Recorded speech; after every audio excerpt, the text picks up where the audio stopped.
Bonjour les cryptophiles, j'espère que je vous ai manqué. En attendant, mes deux assistantes virtuelles ont bien fait leur travail. Elles sont très efficaces, comme vous l'avez vu dans les vidéos précédentes, mais je reviens vous donner des nouvelles en direct. Alors, est-ce que vous connaissez la personne derrière moi? Voilà, je vous le mets plein cadre, comme ça, vous avez 2 secondes pour essayer de le reconnaître. Et oui, c'est bien Bernard Arnault. Alors, qu'est-ce que possède l'homme le plus riche du monde? Je vous en dis plus tout de suite. Ainsi, selon le magazine online Blockworks, The World's Richest Man in the World, Bernard Arnault possède des NFT. Cet article a même été repris dans le magazine BFM TV. Voilà, vous trouverez le lien dans la description pour ceux qui ne parlent pas la langue de Shakespeare ou de Sylvester Stallone. À nous. Ainsi, selon l'ancien consultant de LVMH, Ian Rogers, le PDG le plus riche du monde, Bernard Arnault, lui a montré sa page OpenSea qui abrite sa collection de NFT.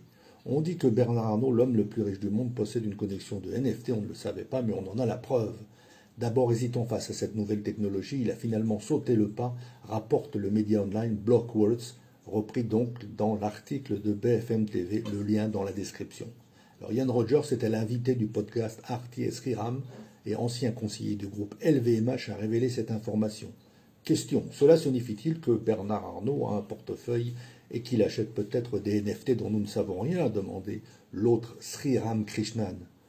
Il a répondu, ça ne fait aucun doute. Il travaille désormais pour la licorne française Ledger.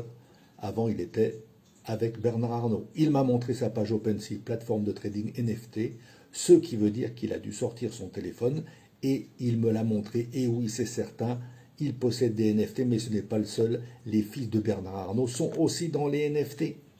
Le groupe de Bernard Arnault fait une percée dans le monde du NFT depuis plusieurs mois maintenant.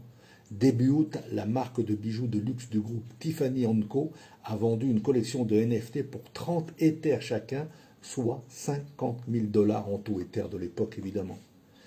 Alexandre Arnault s'est autrefois vanté d'un pendentif crypto-punk Tiffany orné de bijoux. Son frère n'a pas été en reste. Frédéric Arnault, directeur de Tag Heuer, les montres, est enthousiasmé par la technologie Web3 avec des capacités d'affichage NFT pour la marque de montres de luxe, rapporte Blockworks. Bernard Arnault semble avoir changé d'avis sur les NFT. En effet, lorsque LVMH avait publié ses résultats financiers en 2021, il avait exprimé sa méfiance à l'égard de ce secteur. Pour lire l'article, lien dans la description. À bientôt.